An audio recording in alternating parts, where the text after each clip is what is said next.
Almost 30 years ago, Nissan launched the Pathfinder, which really kind of started the SUV revolution. Now back there, they actually had a 2-door and eventually turned into a 4-door.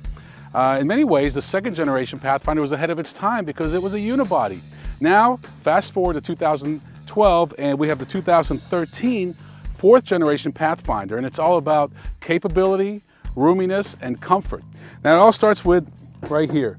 So this has a 5,000 pound towing capacity, and that is the best in class. And what Nissan is trying to prove to some of their current Pathfinder owners is that they're not going to miss out on anything by moving over to the unibody Pathfinder Generation 4. Another area where Nissan wants to prove to you that they are extremely capable is in areas like this. We've been off-roading today, and for $1,600 on any of the 4 trim levels, you can get 4-wheel drive. It's known as Nissan's intelligent 4-wheel drive system, and it truly is intelligent because it can detect slip, and it can actually have 50% up front, 50% in the rear right off the start when in intelligent mode.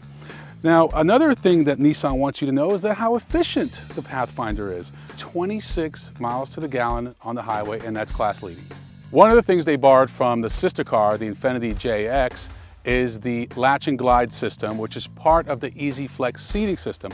What it does is allows you to keep the like a child seat in the second row while getting into the third row. So you have room for 3 passengers in the second row, 2 in the third row, and there's 5.5 inches of travel. Now all that's good and fine if you like that kind of seating. Some of the competitors offer captain's chairs so you can get in through the middle. So it really comes down to what's important to you, and do you want room for 6 or do you want room for 7? Those of you driving crossovers and SUVs know that turning radius is very important. You want to be able to maneuver these large vehicles in tight areas. And I'm happy to say that the Pathfinder has one of the best turning radiuses in the segment. As mentioned, the Pathfinder is available in 4 trim levels, a base S, then you have the SV, SL, and top of the line Platinum. Now if you want things like heated front and rear seats, you have to step up to the SL. And if you get the Platinum, you actually get a heated steering wheel and cooled seats in the front. Also with the Platinum, it's the only way you can get the 8-inch navigation screen. The SL and SV have a 7-inch, but you can't get navigation. So a lot to process. Bottom line, if you want all the bells and whistles, you got to step up to the Platinum. Under the hood of the Pathfinder is the tried and true VQ engine known as the 3.5 liter V6. Now, it doesn't quite have the numbers of some of the other 3.5 liters in the family, but a lot of that has to do with tuning for a vehicle of this size. Essentially, 260 horsepower, 240 pound-feet of torque.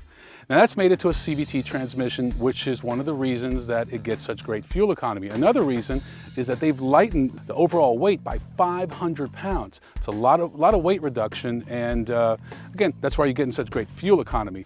And one of the downsides of the CVT transmission is that when you're doing what I call rolling acceleration, going about 40, 50 miles an hour, you're kind of settled in on a nice cruising speed, and you punch it, there's a good 2-second delay. So I would just encourage you to, drive all the competitor vehicles the same way, and if that's something that's important to you, then that may be a consideration factor. If not, then if fuel efficiency is the #1 priority for you, Pathfinder might be right for you.